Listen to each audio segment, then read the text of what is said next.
Hello नमस्ते। आजको भिडियोमा चाहिँ विशेष गरी पीसी और कम्प्युटरलाई कसरी बुट और फर्मेट गर्न सकिन्छ र कम्प्युटरलाई बुट और फर्मेट गर्न के आवश्यक पर्छ भन्ने विषयमा A to Z full video बनेको छ।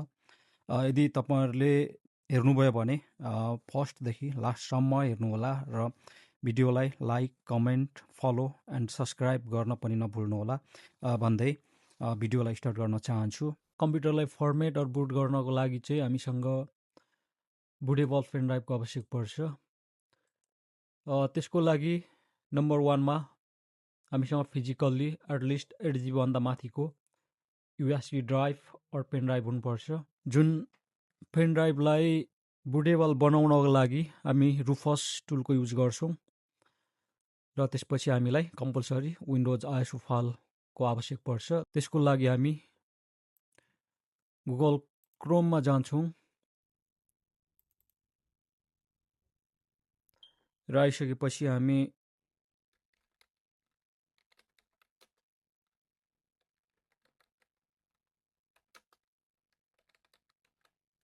र टाइप गर्छौं रुफस टुल। यहाँ देख्न सक्नुहुन्छ फ्री डाउनलोड। हामी जस्ट क्लिक गर्छौं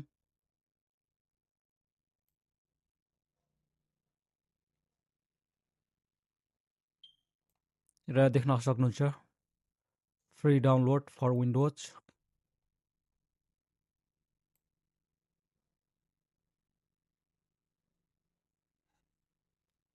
देख्न सक्नुहुन्छ लिंक, जस्ट क्लिक गर्नुहोला।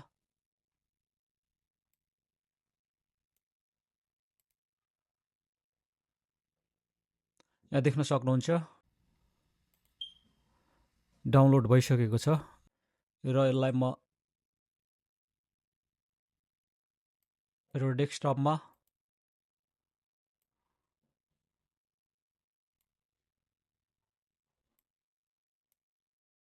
नेक्स्ट थिङ हामीलाई विन्डोज आइएसओ फाइलको आवश्यक पर्छ। त्यसको लागि हामी getintopc.com गरेर यो साइटमा आएर पनि हामीले डाउनलोड गर्न सक्छौं।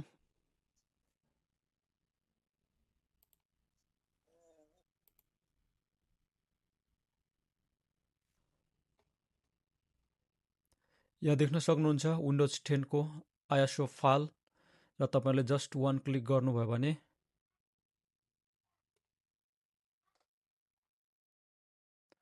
र यहाँ देख्न सक्नुहुन्छ डाउनलोड। Just click. यहाँ देख्न सक्नुहुन्छ विन्डोज 10 को आइएसओ फाइल चाहिँ डाउनलोड भइरहेको छ। मसँग अलरेडी डाउनलोड भएकोले मलाई क्लोज गर्छु।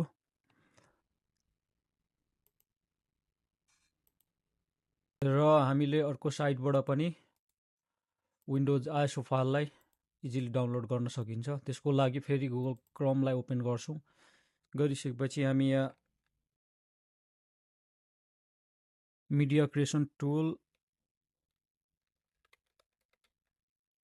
विन्डोज 10 गरेर हामी इन्टर गर्छौं। यहाँ देख्न सक्नुहुन्छ माइक्रोसफ्टको आफ्नै साइटबाट हामीले डाउनलोड गर्न सक्छौं।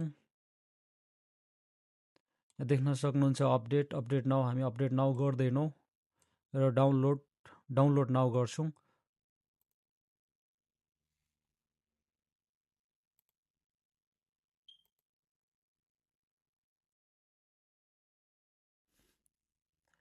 र हामीले यसलाई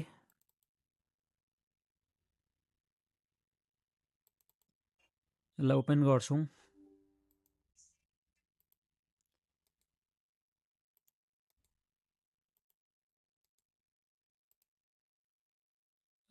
सिम्पली हामीलाई एक्सेप्ट गर्छौं। देख्न सक्नुहुन्छ अपग्रेड दिस पीसी नाउ। हामी यहाँ चेक गर्छौं र हामी नेक्स्ट गर्छौं। ल्याङ्ग्वेजमा इङ्ग्लिश, युनाइटेड स्टेट, विन्डोज 10 र 64 बिट हामी नेक्स्ट गर्छौं। र यहाँ देख्न सक्नुहुन्छ USB फ्लस ड्राइभ हामीलाई चाहिँ ISO फाइल चाहिएको छ सो हामी ISO फाइल गर्छौँ र हामी नेक्स्ट गर्छौँ फाइल नेम केही दिनु होला विन्डोज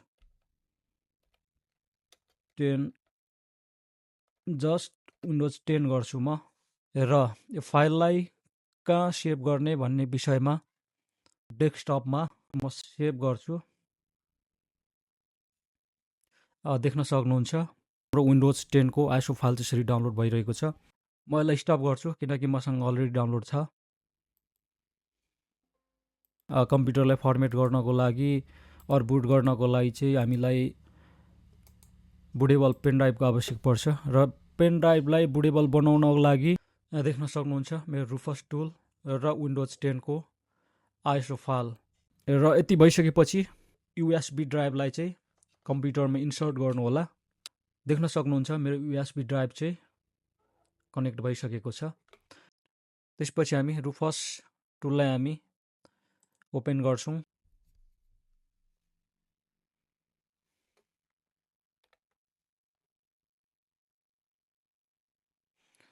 र डिभाइसमा देख्न सक्नुहुन्छ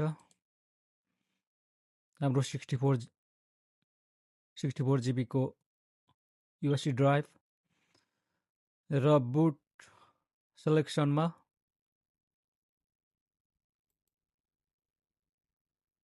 ISO इमेज फाइल गर्छौँ र यहाँ आइसकेपछि सेलेक्ट र डाउनलोड छ हामीलाई सेलेक्ट गर्छौँ गरिसकेपछि हामी जुन सेलेक्ट गरेर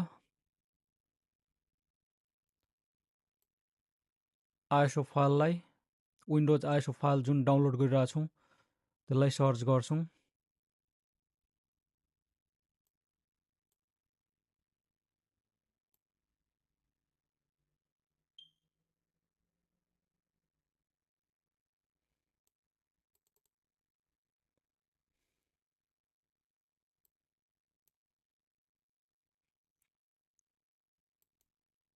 विन्डोज 10 just open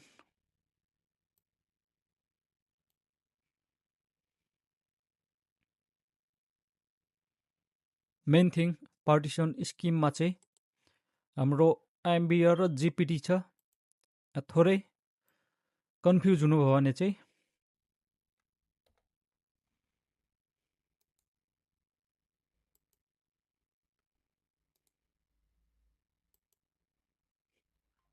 तपाईको पीसीमा आउनु होला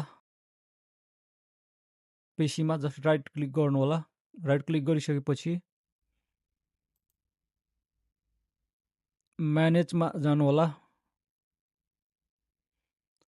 र देख्न सक्नुहुन्छ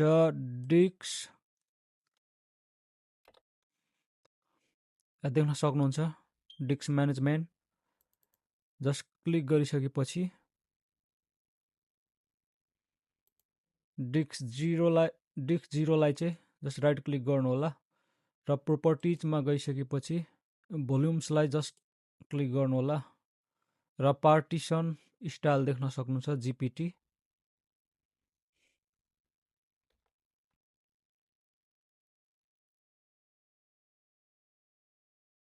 पार्टिसन स्किममा चाहिँ हामी जिपिटी गर्छौँ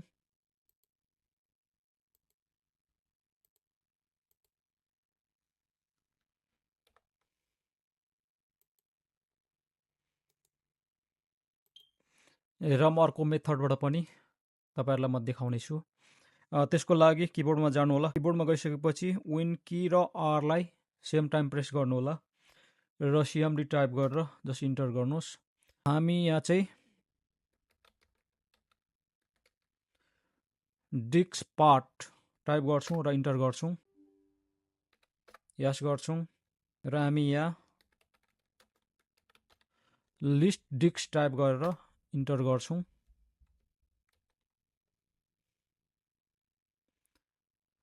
यहाँ डिस्कमा देख्न सक्नुहुन्छ यहाँ जिपिटी सो हामी पार्टिसन स्किममा चाहिँ हामी जिपिटी गर्छौं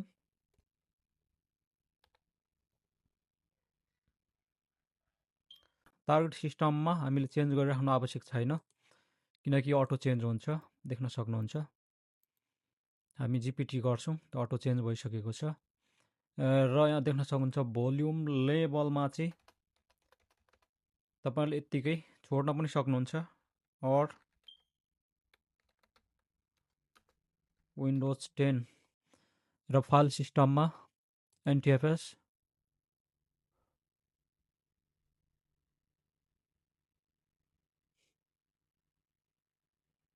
र फाइनल्ली हामी जस्ट स्टार्ट गर्छौँ।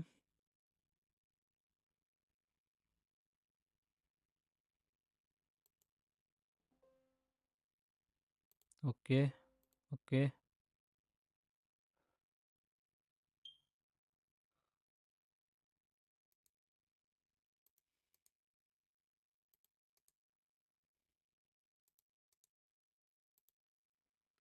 तपाईँलाई फेरि म अर्को एउटा मेथड पनि देखाउने छु। तपाईँको पार्टिसन स्किममा चाहिँ के सेलेक्ट गर्ने, जिपिटी अर एमबिआर। त्यसको लागि हामी टाइप गर्छौँ सिस्टम इन्फर्मेसन, जस्ट क्लिक गर्छौँ। गरिसकेपछि देख्न सक्नुहुन्छ हाम्रो बायोस मोडमा चाहिँ युइएफआई, त्यही भएर हामीले पार्टिसन स्किममा चाहिँ जिपिटी सेलेक्ट गर्छौँ। यसरी चेक गर्नु होला तपाईँहरूले पनि।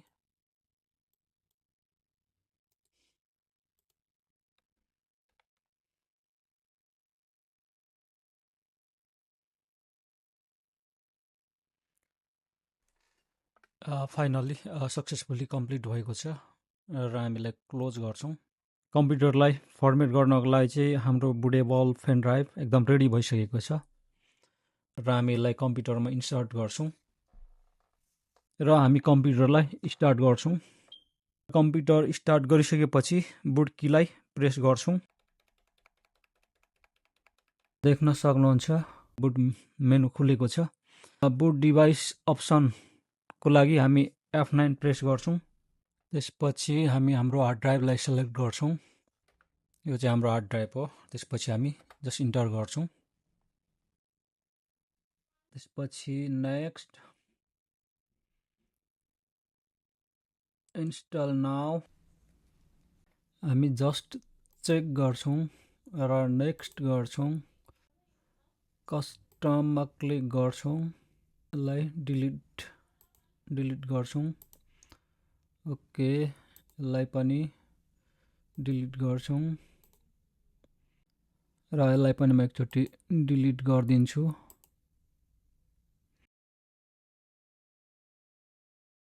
म जस्ट नेक्स्ट गर्छु।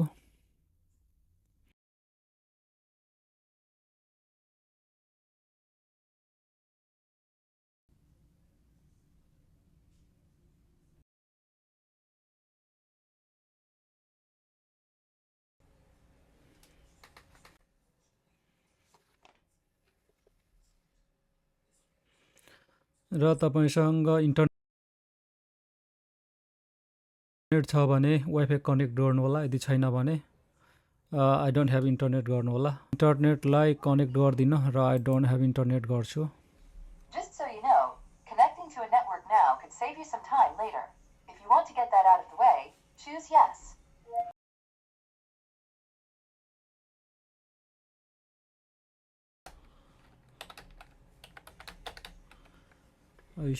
then next गर्छु।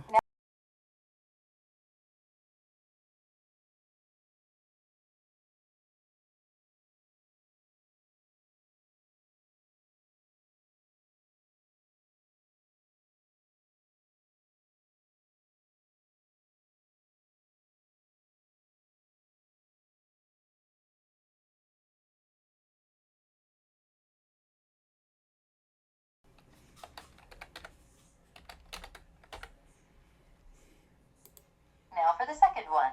Same drill.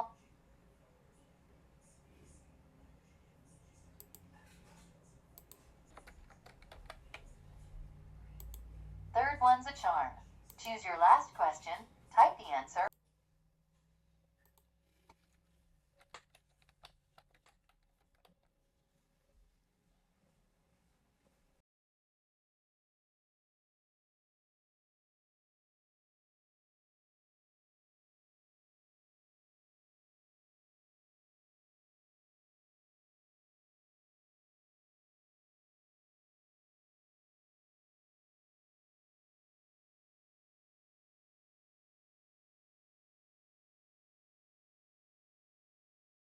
Almost done now.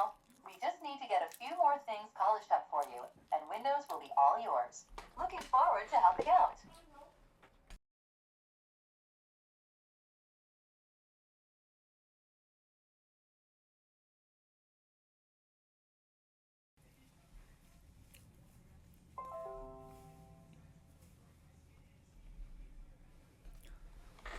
Finally computer चाहिँ सक्सेसफुल्ली फर्मेट भएको छ।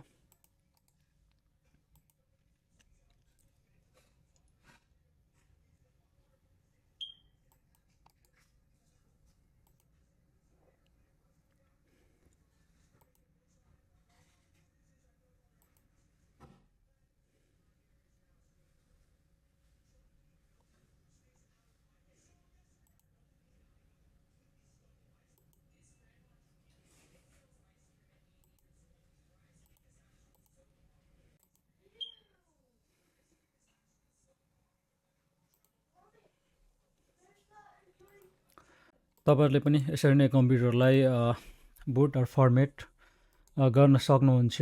एकदम इजी छ। र यो भिडियो तपाईलाई कस्तो लाग्यो, यदि मन पर्यो भने लाइक गर्न, कमेन्ट गर्न र सब्स्क्राइब गर्न नभुल्नु होला। यस्तै भिडियोहरू म डे बाई डे अपलोड गर्दै जानेछु। Finally, I would like to say thank you so much for watching my video.